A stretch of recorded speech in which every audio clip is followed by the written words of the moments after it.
আসসালামু আলাইকুম এভরিওয়ান। আজকে রান্নায় থাকছে লটিয়া শুটকির ভুনা। তো রসুনের কোষগুলো আমি কুচি করে নিইনি, বড় আস্তই রেখেছি। সেহেতু তেলের মধ্যে আগে রসুনের কোষগুলো ভেজে নিচ্ছি, যাতে রসুনের কোষগুলো সেদ্ধ হয়। কুচি করে নিলে হয়তো বা পেঁয়াজের সাথেই দিলাম। এখন আমি আস্তে আস্তে পেঁয়াজ অ্যাড করে নিব।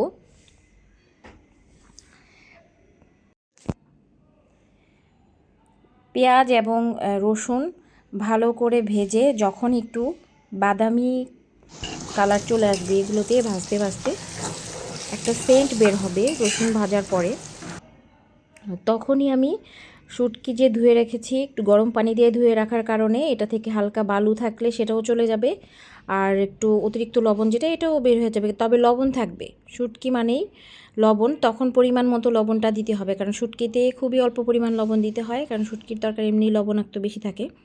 শুটকি সহ এই পেঁয়াজ রসুন একসাথে কিছুক্ষণ নেড়ে চেড়ে আবার একটু বাদামি ভাব চলে আসলে এই শুটকির জন্য যেই মশলাটা আমি একসাথে মিশিয়ে রেখেছি, সেই মশলাটা এখন এটার মধ্যে অ্যাড করে নিব। এখন নেড়ে চেড়ে একটু কষিয়ে নিব। হ্যাঁ, আমি আর আলাদাভাবে কোনো পানি অ্যাড করব না। এই মশলার যে মশলা মেশানোর সময় যে অল্প একটু পানি দিয়েছি সেটাতেই শুটকিটা সিদ্ধ হবে এবং লালচে ভুনা হবে। এটার মধ্যে কোনো পানি অ্যাড করব না। এখন শুটকিটা ঢেকে দিব। ঢেকে দেওয়ার পরে 15 থেকে 20 মিনিট ঢেকে রান্না করব।